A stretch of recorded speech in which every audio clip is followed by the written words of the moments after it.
Ontem, bem, depois dos acertos aí da internet, eu quero saudar a paz de nosso Senhor Jesus Cristo entre nós encarnados e todos os desencarnados que aqui se encontram, mesmo em um dia de chuva. O bom é isso, nosso teste, né, nosso test drive, né, de paciência, de resignação e de fé. Está justamente nos momentos que são o desafio para que você não vença outra pessoa, senão você mesmo. Então, assim, eu escutei uma frase de um amigo que diz assim: a chuva ela cria, mas o sol dá vida. Mas se não tivesse a chuva, nós não teríamos esse líquido maravilhoso para alimentar o nosso corpo físico, não é? Se não tivéssemos a chuva, nós não teríamos os alimentos que compõem a nossa mesa no campo físico. Se não tivesse a chuva, não limparia os fluidos, né, pesado, para que a gente pudesse respirar um ar um pouco mais limpo. Então, quando a gente olha para as adversidades com um olhar caridoso do bem que existe ali, a gente encontra força para ultrapassar as dificuldades que, porventura, esteja nesse momento atravessando o nosso caminho. Nós hoje vamos recapitular. Eu acredito que não tem alguém pela primeira vez aqui, e se tiver, provavelmente já escutou, já ouviu falar da doutrina espírita. Porque, curiosamente, a doutrina espírita, a gente a procura, em vez de ela vir até a gente, não é? Geralmente nós buscamos doutrina espírita, não é? E geralmente nós buscamos essa doutrina através 99,9 pela dor. E aí o tema é justamente bem e mal sofrer. Provavelmente quem tem o Evangelho segundo o Espiritismo, no capítulo 5, já no mínimo leu essa passagem que o Espírito Allan Kardec, ele vem traçando para nós em um trecho tão pequeno, mas dizendo tantas coisas quando a gente vai nas entrelinhas, entendendo o que ele quis dizer para mim e ti. Eu, como estou aqui falando, eu sou a primeira a escutar, bem pertinho dos dois ouvidos, para que eu possa levar como lição. Então, eu vou pedir licença para ler o texto e, em seguida, a gente vai parar, né, dando umas paradas para fazer alguns comentários. Então, é lá nas instruções dos Espíritos, e aí ele faz assim: bem e mal sofrer. Quando Cristo disse: bem-aventurados os aflitos, que deles é o reino dos céus, não se referia àqueles que sofrem em geral, porque todos aqueles que estão neste mundo sofrem, estejam sobre o trono ou sobre a palha. Mas, e ele faz uma exclamação, poucos sofrem bem, poucos compreendem que somente as provas bem suportadas podem conduzi-los ao reino de Deus.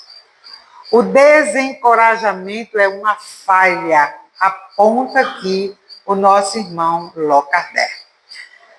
Deus vos recusa consolações, porque vos falta coragem. Olha o que ele manda de recado, né? A prece é um sustentáculo para a alma, porém ela não basta.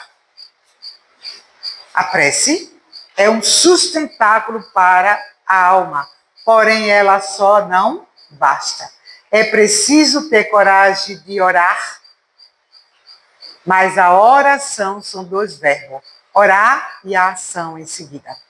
Você precisa orar a Deus, buscar a Deus, mas ter a coragem, como ele diz, e vencer os desafios que por hora estás a passar. Então ele diz assim, a prece, né, A prece é um sustentável, porém não basta. É preciso que esteja apoiada sobre uma fé viva na bondade de Deus.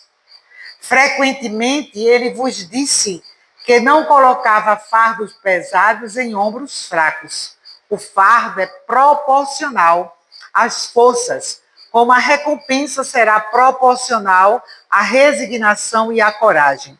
Maior será a recompensa quanto a aflição não seja penosa. Mas essa recompensa é preciso merecê-la, e é por isso que a vida está cheia de tribulações.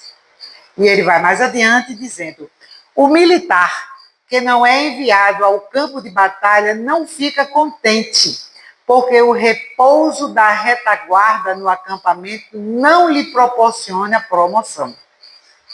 Sede, pois, como militar, e não desejes um repouso em que o vosso corpo se enfraqueceria e a vossa alma se entorpeceria. Ficai satisfeito quando Deus vos envia luta. Essa luta não é o fogo da batalha, mas as amarguras da vida, onde é preciso algumas vezes mais coragem do que um combate sangrento. Porque aquele que fica firme diante do inimigo e se dobrará sob o constrangimento de uma pena moral. O homem não é recompensado por essa espécie de coragem, mas Deus lhe reserva louros a um lugar glorioso. Quando vos atinge um motivo de inquietação ou de contrariedade, esforçai-vos por superá-lo. E quando chegarem a dominar os ímpios da impaciência, da cólera ou do desespero, dizei-vos com justa satisfação: eu fui o mais forte. Bem-aventurados os aflitos pode ser traduzido assim: bem-aventurados aqueles que têm oportunidade de provarem sua fé, sua firmeza, sua perseverança e sua submissão à vontade de Deus, porque terão em sempre a alegria que lhes falta na terra, e depois do trabalho virá o repouso. Isso é um depoimento de Allan Kardec em Harvard em 1863. Bom, eu fiz questão da gente ler para que a gente comece a fazer uma reflexão junto. Aqui o Espírito Allan Kardec, ele vem dizendo que bem-aventurados que sofrem. E quando o Cristo falou, né, sobre essa passagem lá nas bem-aventuranças, segundo ele não quis dizer que é só para quem não sofre nesse planeta. Todos sofrem. E ele diz que sofre o bem-aventurado, ou seja, quando a gente fala de bem-aventurança, muitas vezes vivemos num mundo tão materialista, onde as pessoas medem tudo pelo valor monetário, pelo valor material. Aqui a gente vai levar mais para o lado moral. Né? Então ele diz assim que ele não se referiu à questão de bem-aventurados que sofrem, porque sofre aqui o pobre e sofre o rico também. Nesta questão moral. Muitas vezes as pessoas têm muita coisa material, mas espiritualmente zerado. Porque chega um ponto que tudo que ele tem materialmente não alimenta a sua alma. Há um vazio que não tem dinheiro que pague nem vá fechar aquele vazio. E aí começam as cogitações. O que tenho? Eu tenho dinheiro, posso pagar um bom psiquiatra. Eu tenho dinheiro, posso pagar um bom psicólogo. Eu tenho dinheiro e posso pagar os melhores médicos. Eu tenho dinheiro e posso pagar clínicas de repouso, os melhores resorts, para que eu possa ter o descanso da minha alma. E isso muitas vezes é feito, não tenhamos dúvida. Porém, tudo isso é feito mas a alma continua vazia. Por isso, Locardera aqui diz, a oração é um sustentáculo, mas só ela não basta. É necessário que tenhamos a coragem. E que coragem, Locardé fala aqui, se estamos levando para o lado moral. A coragem de reconhecer que somos espírito perfeito. A coragem de reconhecer que todo o dinheiro que eu tenho não compra o alimento que alimenta minha alma. A coragem de reconhecer que eu preciso fazer realmente essa viagem porta dentro da minha alma e ter a coragem de descobrir o que é que está faltando na minha alma para que eu preencha, que o que eu tenho materialmente falando não preenche. É isso que ele quer falar para a gente. E aí ele vai mais adiante quando ele diz, o militar que é convocado, ele não fica satisfeito quando ele tem que estar só no quartel. Para ele é interessante que ele vá à rua, que ele ponha em prática todas as técnicas que ele aprendeu, porque assim ele vai testar ele mesmo e vai ver o quanto ele vai ter de nota em tudo que ele aprendeu da teoria. Levando para o lado moral, como aqui é citado, ele vai dizer que nós só aprenderemos a viver o templo do Espírito quando nós botarmos nossa cabeça na chuva. Essa cabeça na chuva não é literalmente o que a gente está aí chovendo, não. É enfrentarmos as dificuldades que são agregadas à nossa existência. E ele diz, muitos se enfrentam o inimigo, coisa parecida, com o seu poderio, mas eles decaem diante de uma dor moral. É aqui que ele se refere. Por exemplo, uma perda de um ente querido. Quem não sofre? Sofremos, não é? Tem dinheiro que pague a vida de um ente querido? Não tem. Por mais que a gente faça o possível e impossível, mas chegou a hora, ele tem que partir. Então ele diz, aquele homem impotente ou aquela mulher impotente diante de adversidade que a própria profissão apresenta, mas diante de uma dor moral ele decai. E se ele não tiver uma força, se ele não tiver uma base de um Deus misericordioso e bom, que não permite que a dor aconteça enquanto ao lado tem alguém sorrindo, se não houver uma causa. E se Deus, como diz Jesus, Deus é o nosso Pai, é misericordioso, é bom, Deus é amor, essa causa, ela tem que ter ela é perfeita, a causa é perfeita. Agora, aqui ele fala que o desencorajamento de lutarmos diante das nossas dores, Deus respeita o nosso livre-arbítrio, mas esse desencorajamento, essa falta de enfrentar, ele diz que é uma falta. E que falta é essa? Que desencorajamento é esse? É a gente acordar na segunda-feira com a preguiça de trabalhar? É a gente, muitas vezes, chegar um final de semana e sermos gratificados por um filho para darmos um passeio, mas quando chega o domingo a gente já está reclamando porque segunda-feira é de trabalhar? Isso é uma situação, Aí se a gente para, isso é bem ou mal sofrer.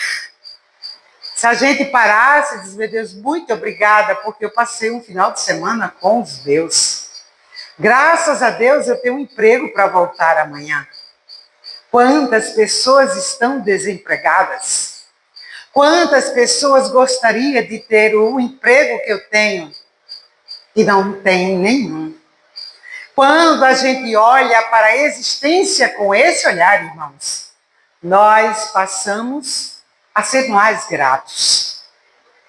E quando olhamos para o lado moral, que aqui a fala é voltada para o lado moral. Quando nós falamos, dizemos, eu não sou merecedor de ter esta família. Como esse filho me aperreia, né? Numa linguagem bem nordestina. Quanto nada da minha vida está bem. Quanto mais nós batemos nessa tecla, isso é reclamar. Reclamar significa clamar. Que aquela situação se dobre, se triplique, multiplique, milmiplique, sei lá. Quando ele fala aqui da resignação, não significa que você está dizendo, tudo que acontecer, eu vou orar e vou esperar aqui que Deus faça. Não é isso. Deus é ação. Deus trabalha incessantemente. Enquanto a gente deita um pouco para descansar alguns milhões de células que compõem esse corpo físico, Deus não dorme. Deus continua trabalhando por mim e por ti. Por aqueles que são gratos. E por aqueles que são ingratos também. Mas, é claro, dentro dessa justiça divina, aquele que é grato, ele recebe justamente resultados e recebe segundo o seu merecimento. Quando nos resignamos diante daquilo que já fizemos o possível e impossível dentro de nossa capacidade mental, espiritual, emocional e psíquica, aí é hora da gente dizer, Senhor, não está mais sob o meu comando, eu estou colocando em tuas mãos. Nesse momento, quando isso é resignar. E também um ato de fé. Não estou aqui deixando de ter fé, mas eu fiz o que pude e o que está dentro do meu possível. Agora, Senhor, eu vou colocar em tuas mãos. E vou ficar atenta para ouvir os recados vossos, porque com certeza esses recados vêm. Vem ou não vem? Vem. E vem direitinho. Se nós atentarmos ao recado de Deus para nós, ele chega direitinho. E às vezes em questão de muito pouco tempo, não é? Dependendo é o que ele diz. Merecimento. Quando nós nos resignamos diante das nossas dores e atentamos para o socorro do alto, esse socorro nunca deixou de nos socorrer. Agora, claro, eu preciso estar atenta para isto. Eu costumo dizer para a gente fazer uma analogia de bem e mal sofrer, é aquelas duas criaturas que estão diante de uma ladeira bem íngreme, como a ladeira da Miroeira, por exemplo, que é lá onde está a nossa casa, lá na chama. E aí a gente respira, dá 3 respiros profundo para pegar a ladeira, subir, fazer test drive nas pernas. Aí um do lado diz, como essa ladeira é cruel. Como essa ladeira é terrível. Meu Deus do céu, os governantes não olham para isso. Olha quanto buraco. Enquanto alguém ao lado, subindo a mesma ladeira, diz assim, Senhor, dá-me força, porque eu preciso ter perna para subir a ladeira. Eu preciso, Senhor, subir, porque sei que lá em cima tem um alimento que vai alimentar a minha alma. E quando eu voltar, eu desço essa ladeira correndo. Quem vai chegar? Os dois chegarão lá na frente. Quem vai chegar com mais fôlego? Aposta? O que estava pensando? positivo, o que estava ligado a Deus. Aquele que só falou do negativo, ele chega lá, botando a língua para fora. Assim são os problemas da vida, amigos. Assim são as dificuldades que temos que enfrentar. Se eu enfrentar o problema da vida e dizer, ele chegou, é porque Papai do Céu tem certeza que eu vou vencer. Se ele está colocando esse problema na minha existência, é porque ele sabe que eu posso carregar este fardo. Porque fardo pesado Deus não coloca em ombro fracos. Se esse desafio está para mim, com certeza, Pai, tu vai estar do meu lado, meu anjo guardião. Aqueles que velam comigo estarão do meu lado e eu irei receber de vocês o socorro para continuar lutando. E vence se não vence? Imagine uma existência totalmente na inércia. Você acorda, não tem nada para fazer. Tem alguém que faz tudo para você. Até o chinelo já está lá. Levantou, já tem café pronto. Levantou, já tem alguém para forrar a cama. Levantou, já tem o pão onde você faz. É uma inércia.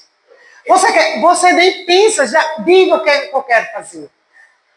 Segundo esse espírito aqui, nessa situação, nós começamos a paralisar a nossa alma, o nosso espírito e, consequentemente, o nosso corpo. Porque o nosso corpo físico, ele é constituído feito uma mola para se movimentar. Quando nós paramos de nos movimentar, começamos a enferrujar, literalmente falando. Os nossos músculos começam a definhar.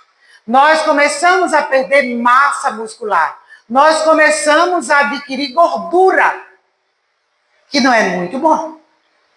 Nem tanto, nem tão pouco. Quando a gente se movimenta, a gente começa a suar, como eu estou suando aqui. A gente começa o cérebro começa a funcionar.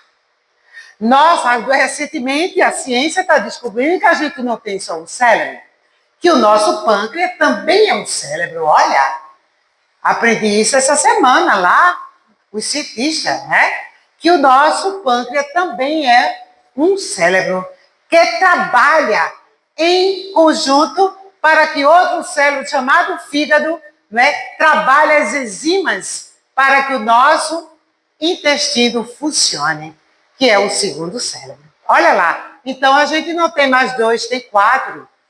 Imagine a gente parado, só comendo, sem fazer nada.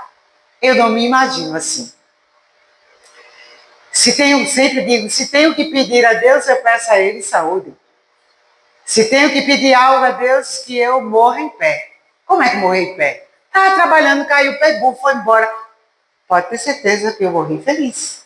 Desencarnei muito feliz. Com a mente ocupada e o corpo em movimento. Então ele diz, se você não se movimentar espiritualmente, você fica estagnado. E como é que a gente fica estagnado espiritualmente falando? Começa não querendo fazer mais nada, não é? Não quer mais trabalhar, não quer mais fazer nada, não quer mais visitar os amigos, não quer vir mais para o centro fazer a sua parte. Começa ali a estagnar o corpo e a mente. Daqui a pouco você está em um estado depressivo. Qual o estado depressivo? E o que quer dizer o estado depressivo? Geralmente, quando nós estagnamos espiritualmente, o nosso espírito ressente. Porque, na realidade, o nosso espírito é observador de nossa mente. Aprendi isso na yoga, que o nosso espírito, ele é observador. E eu fui cogitar isso com o professor de yoga. Ele disse, observe que você observa que está com uma dor. Quem é que está com a dor? É você ou é o seu corpo? É o seu corpo. Então, é o meu espírito que observa a dor. Hein? Observe aonde é que está a sua mente. Sua mente, muitas vezes, está lá no Big Brother. Você está aqui. Aqui está o corpo, a mente está lá, mas seu espírito está observando que você está lá. Então, nós somos observadores deste corpo que Deus nos deu de presente para que a gente pudesse ter ele como veículo para nos movimentar aqui e o Espírito atuar justamente nesse bem e mal sofrer. E se sofre bem? É uma pergunta. Alguém diz assim, os espíritos são meio masoquistas, só fala de sofrer. Só fala do mal. Os espíritas estão em uma linha de aprendizado que mal sofrer e bem sofrer é as lições que nós temos que tirar para nós. Quando eu mal sofro, eu sou aquele que reclamo de tudo, que nada para mim está bom, tudo está errado e tudo que acontece comigo não foi porque eu fiz, foi porque nossa irmã permitiu, foi ela que foi o atrapalho da minha vida. Você conhece alguém assim ou você é assim? Então, nesse momento, eu estou mal sofrendo. Eu não reconheço que o mal que está acontecendo em mim não é outra pessoa, senão eu mesmo que estou provocando ou causando. Mas eu convivo com uma pessoa que tem uma dificuldade imensa. A pessoa tem, você também tem? Você também tem? Porque se você tem aquela velha história, dois bicudos não se beijam. Ou alguém vai reconhecer e trabalhar a resignação de suportar o outro e, quem sabe, ajudá-lo a encontrar um caminho para se melhorar. Essa é a proposta. E geralmente quando eu converso com alguém que me traz situações como essa, eu pergunto, você suporta? Você vai aguentar? Se você vai aguentar, parabéns para você. Siga em frente. Se não vai, dá um time. Respire, melhore sua condição psíquica, mental e espiritual para poder continuar remando. Quando é que eu bem sofro? Quando, diante de uma dor como essa, eu digo, respiro e digo, Senhor, eu preciso do teu socorro. Porque sem o vosso socorro eu não suportarei. Sem o vosso socorro eu não aguento nem a mim, que dirá outro. Quando a gente busca Deus e faz essa retrospectiva e resigna-se ante de e diz, Senhor, no dia que aprover que chegar o meu tempo de libertação, provavelmente vai tocar, eu digo que vai tocar um sino. E aí a gente vai entender que chegou a hora de parar, de jogar a rede para o outro lado.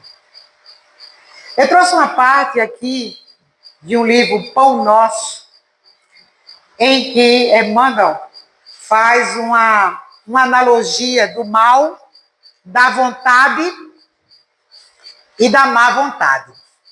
Para que a gente entenda um pouco esse item, quando ele diz assim, vede prudentemente como andas. Olhai prudentemente como andas. Qual o caminho que você está fazendo? Qual o percurso? Você está fazendo esse percurso do bem sofrer, de aceitar a existência como ela está chegando para ti?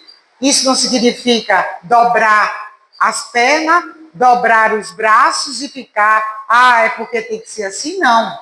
Continuar trabalhando, mas respeitando o que está na linha de conduta da sua existência. Então, Paulo, ele fala lá em Efésios, diz assim, boa vontade, quando se tem boa vontade, a boa vontade descobre trabalho. Trabalho opera a renovação. Renovação encontra o bem. O bem revela o espírito de serviço. O espírito de serviço alcança a compreensão. A compreensão ganha a humildade. A humildade conquista o amor. O amor gera a renúncia. A renúncia atinge a luz. A luz realiza o aprimoramento próprio. O aprimoramento próprio santifica o homem. O homem santificado converte o mundo para Deus. Caminhando prudentemente pela simples boa vontade, a criatura alcançará o divino reino da luz. Isso é o que Emmanuel explica sobre essa pequena frase de Paulo, quando ele diz, vede prudentemente como andas. Né? Então, assim, muitas vezes, as nossas dores, os nossos desafios da atual existência, elas não só vêm de uma existência passada, sabe? Elas muitas vezes são agregadas pelas nossas atitudes na atual encarnação. Quando a cabeça não pensa, o corpo é quem? Cabeça. Quando essa cabeça não pensa, a gente deixa o instinto falar mais alto, sabe? E quando deixamos esse instinto falar mais alto, nós metemos os pés pelas mãos. Nós agimos com atitude que depois, quando a gente vai fazer uma reflexão, vai observar o que a gente colocou em prática, a gente tem vergonha de nós mesmos. Passamos a nos envergonhar pelas nossas atitudes. E estudando doutrina espírita, essa ciência que esclarece, quando eu cheguei aqui, nossa irmã estava dando aula belíssima sobre mediunidade, é isso? Aonde diz que é preciso estudar. Ser médium é responsabilidade imensa. Todo o trabalho que você abraça em uma casa de oração e trabalho é responsabilidade imensa. Se você não pode, não pegue. Não pegue todas, pegue uma. Mas seja responsável com aquilo que faz. Isso falando dentro de uma casa de oração e trabalho. Lá fora não é diferente, não. Lá fora é a escola viciada no dia a dia. É lá fora onde nós vamos testar esse bem e mal sofrer. É nessa lei de sociedade aonde eu vou conviver com pessoas N's, com diferentes modos de pensar, religiões, discernimento, com diferentes estados de alma. É lá fora aonde eu vou testar esse bem e mal sofrer. Porque enquanto aqui é maravilhoso, eu estou amparada pela espiritualidade amiga, os amigos estão aqui buzinando no meu juízo. Eu falaria aqui 2 horas. Com o socorro que estou tendo aqui. Sabe onde vai ser o meu teste? É enfrentar a BR-101, voltando para casa, nessa chuva, aonde alguém com o farol bem alto lhe deixa quase cego. E você dizer, Senhor, misericórdia, me ajude para não bater em ninguém me bater. Hein? É o teste. É o teste. Não xingar ninguém. Simplesmente entender que aquele que está com o farol alto, talvez não esteja enxergando nada também. E já está botando o farol mais alto, que é para ver se alguém enxerga ele. Quando a gente olha, entende e compreende com esse olhar, a gente não abre a porta do vidro e desculhando a outra criatura, não é assim? Um pequeno exemplo. Mas a gente leva isso para a vida. Porque se a gente não começar nas pequenas coisas, nas grandes vai ser difícil chegar. Por isso ele diz assim, quando estiverem a ponto de cair no vácuo da impaciência, respira fundo. Você sabia que quando nós respiramos, nós buscamos fluidos benévolos para alimentar nossas células físicas e, consequentemente, perispirítica? Isso é ciência. Ciência espiritual.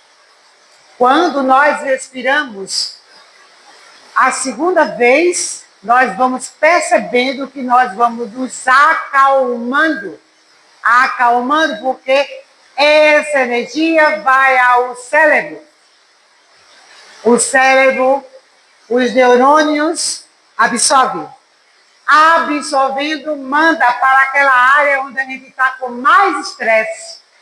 Muitas vezes é o coração a ponto de disparar. Hein? Outras vezes é a coluna pegando fogo. Outras vezes é a perna querendo travar. E aí você vai vendo aonde é que você está recebendo o socorro simplesmente por uma respiração. E quando respiramos a terceira vez, a gente já está meio assim, ó, escutando os trovões sem medo de correr. Em outra situação, eu sairia correndo. Hein? Tá entendendo como é? Não fica fácil, melhor para a gente entender o bem e o mal sofrer? Quando a gente vai buscando as coisas mais simples e entendendo que aquele parente difícil é ele que a gente precisa para testar a nossa paciência. Aquele chefe que pega no seu pé os 365 dias do ano, só não nos feriados, e até nos feriados liga para você para lhe convocar, é justamente aquele que você precisa para lhe dar a autodisciplina que você não teve ou não tem.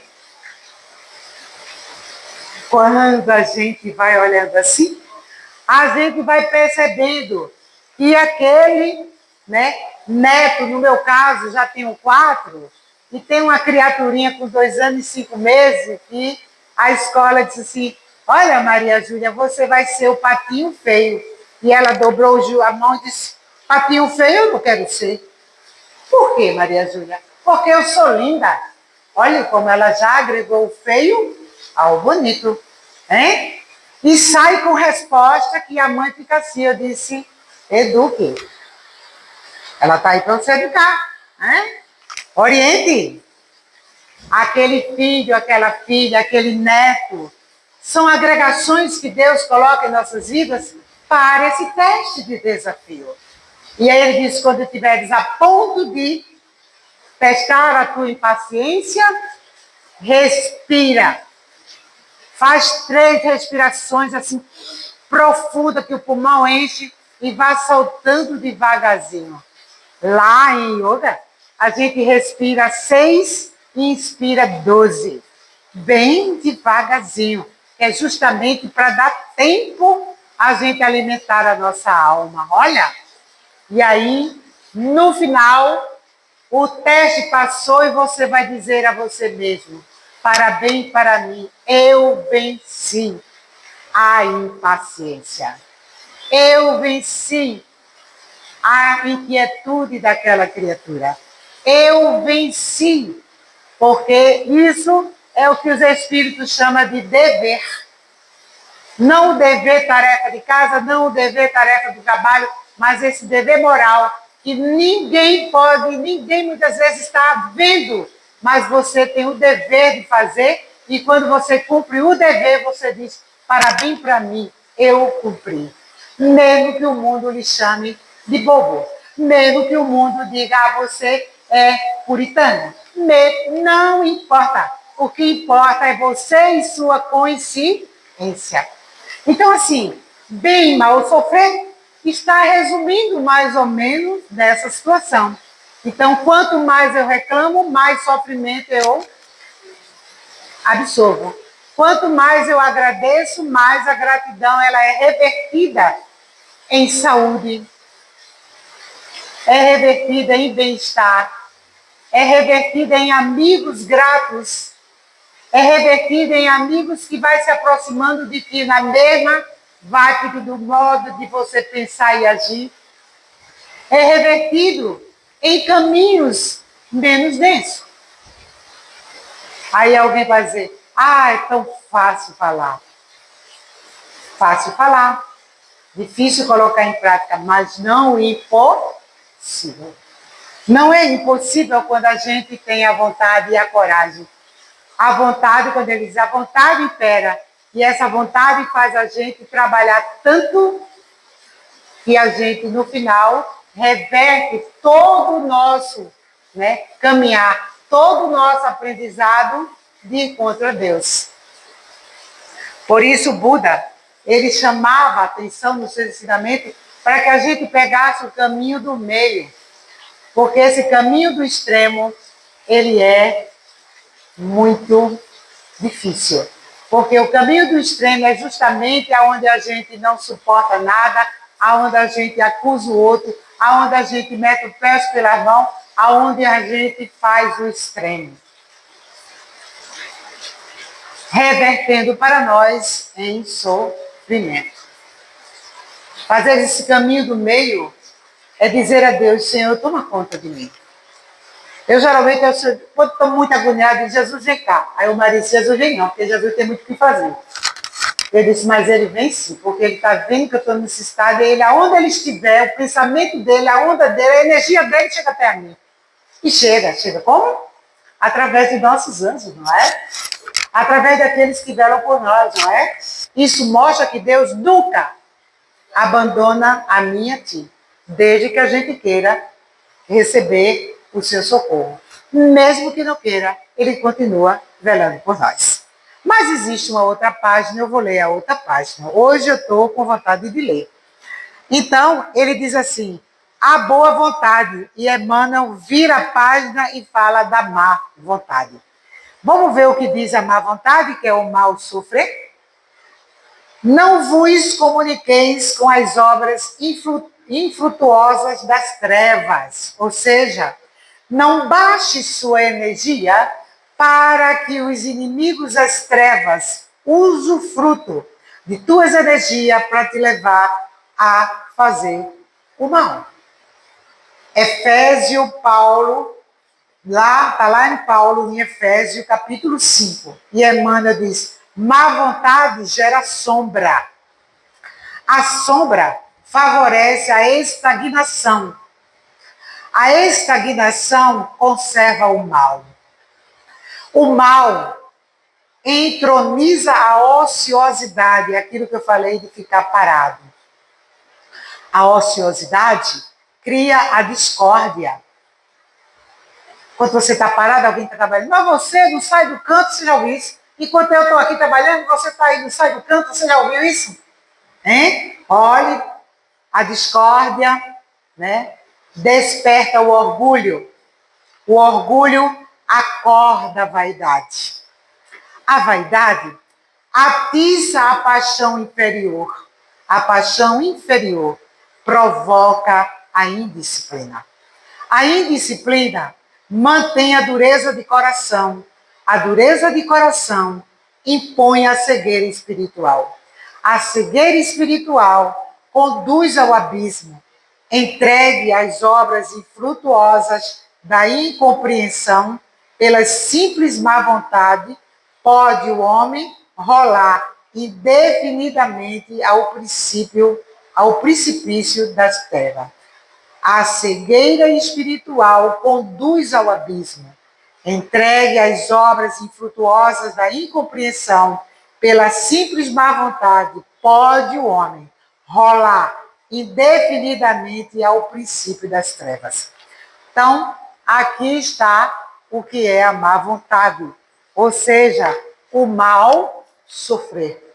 Quando a gente deixa aberta a nossa mente para que as energias deletérias, as energias obtusas, escuras, se aproximem de nós pelas nossas atitudes, Nós não podemos dizer, eu fiz isso por causa do obsessor. Não, não, não. O obsessor não é nada mais do que aquele que nos impulsiona a essa autodisciplina. O obsessor, ele não faz nada se eu, como dona da minha alma, que comando esse corpo, eu não der porta aberta para ele. Obsessor nenhum proíbe e lhe impede de chegar a esta casa de oração. Se você não veio, é porque você não quis. Porque você não imperou a sua vontade de querer. Porque se assim fosse, eu ligaria para a Rosa e dizia assim, olha, meu bem, eu não vou hoje não, porque, olha, a pista está escorregadia, eu teria 1000 motivos. E aí eu não vou. Mas o que eu fiz? 5h40, eu digo, vamos sair enquanto ainda tem luz.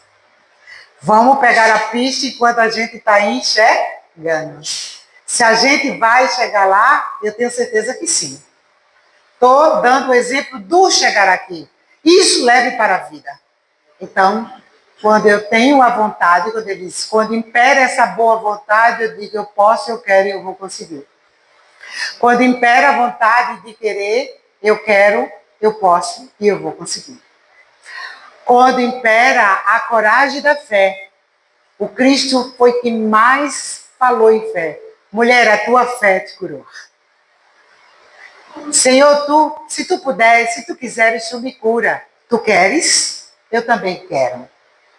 A tua fé te curou. Levanta e anda. Por que estás ainda com a muleta espiritual dizendo que não podes? Diz que pode, porque como filho de Deus, todos nós podemos. Tem uma dificuldade em um corpo, enquanto a perna está ruim, a outra está boa. Enquanto o olho não está enxergando bem, mas eu tenho um que enxerga até ali a formiga. Eu tenho um problema de circulação, mas você está respirando. Não importa. Isso é bem sofrer. Saber que tem dificuldade, é preciso saber.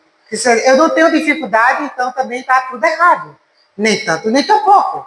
Eu tenho dificuldade, mas eu estou aqui para vencê-la. Dentro da dificuldade, eu vou trabalhando o que posso. Isso é a boa vontade. Isso é o bem sofrer. Não significa que a gente vai deixar de sofrer. Porque fulana está ali no sofre, todos nós sofremos. Não tem dificuldade, todos nós temos. Mas quando a gente impera a vontade de querer vencer, nós venceremos. Eu tive um contato com uma criança aos 4 anos de idade, onde ela foi diagnosticada com paralisia cerebral. Aonde no interior, num município chamado Tejucupapo, quase em 1998, a dificuldade era imensa. Não? Se hoje nós temos uma dificuldade, imagine lá atrás. E essa mãe, desesperada, sem orientação, o que poderia fazer com essa criança? Andamos, conversamos, e nós temos um ACD, não é? Trabalho belíssimo, desenvolvido, com muitos voluntários, aonde seu profissionalismo você vai lá e doa ele, para fazer o bem a alguém. Isso é bem para ajudar aqueles que mal sofrem. E através de carta, naquela época se fazia uma carta para pedir e contando a situação. E essa menina foi aceita de Tejucupapo para fazer um tratamento. E o primeiro, a mãe estava hospitalizada e eu mandei a avó vir, eu fui com essa menina. E a fisiatra, quem atendeu ela, estava aqui fazendo um estágio de São Paulo. E quando diagnosticou essa criança com uma doença rara, que entre 1000 acontecia em uma, e geralmente mulher. Então, não foi à toa que este ser, entre 1000, foi acometida dessa doença. E que foi para Tejucupapo, e nós, daqui de Paulista, fomos fazer um trabalho voluntário lá e encontramos ela. Você acha que foi por acaso? Não, não é? Então, Ele disse, olha, e começou nos dizendo, o diagnóstico, e dizendo que aos 14 anos, provavelmente ela teria a coluna totalmente envergada, iria começar a ter convulsões, e não chegaria aos 16 anos, ela desencarnaria, ou morreria, que era a palavra que ela usou. Como dizer isso para uma mãe? Que estava acabando, tinha ido fazer uma cesárea do segundo filho, e para dizer para uma avó, não podia. Então eu disse, tá certo, doutora, o que é que a gente pode fazer? Vamos fazer, ela vai fazer os tratamentos, o que puder. Não podia fazer uma natação porque ela não responde a comando. E eu disse, então eu vou trazer. E de 15 em 15 dias, a gente levava, mandava a mãe, vinha a avó com essa criança, que é paulista, de paulista pegava, trazia para a ACD. E Jailma hoje, já está com seus quase 40 anos. Se eu disser a você que ela desenvolveu, é uma pessoa normal, eu estaria mentindo. Mas diz aí, ela não, segundo a ciência, ela não ia nem pentear o cabelo. De Jailma já penteou o cabelo, de Jailma tem comandos que ela já responde. Ela come com sua mão, porque até para botar uma colher, quem tem problema, né? Ela anda, tem uma cadeira de roda que a ACD até hoje troca e manda para ela, né? E naquela época começou a briga para que essa criança tivesse, porque hoje é tão fácil, talvez, não tão fácil, adquirir um benefício que é a LOA, não é? Então nós requisitamos todos os diagnósticos e encaminhamos essa mãe para lá Goiânia, a cidade mais próxima, para que essa criança tivesse direito, que é de direito dela, um salário. E de Jailma hoje recebe salário para, no mínimo, ter o mínimo de alimentação. Eu estou lhes revelando isso para que vocês entendam o que é bem e mal sofrer. Quando estiver a ponto de reclamar da vida, lembre-se que tem alguém ao seu lado com uma dificuldade muito maior e que está resignado e está bem sofrendo porque sabe que um dia a sua vitória chega. Como chegou para Djailma, quando a mãe pensava, nunca contei a ela que a médica disse que a filha dela viveria só até os 14 anos. Porque talvez se eu contasse, ela partiria para um desespero, emocionalmente sem condições, iria, não é, entrar em desespero e talvez ela morresse primeiro do que a filha. Hein? Então, muitas vezes, é necessário ter sabedoria do que dizer, do que falar, ou muitas vezes silenciar.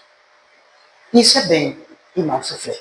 Quero agradecer a oportunidade que Deus me deu de voltar a esta casa de oração e trabalho. Hoje eu estava com o nosso irmão Luiz e ele perguntava, você vai lá para o Antônio de Pádua? Eu disse, vou. Eu me lembro da época ainda dos irmãos, aqueles irmãos lá da época, já estão praticamente todos do outro lado. Agora a nossa irmã Danusa, que está comandando a casa, né? Eu a conheci do Seara de Deus, eu falei assim, na pomada do vovô Pedro. Desde 98 estamos lá, né? Nessa fabricação desse unguento, que não é a doutrina, mas é um unguento que cura não só a lepra do corpo, mas também da alma. Muita paz a Deus.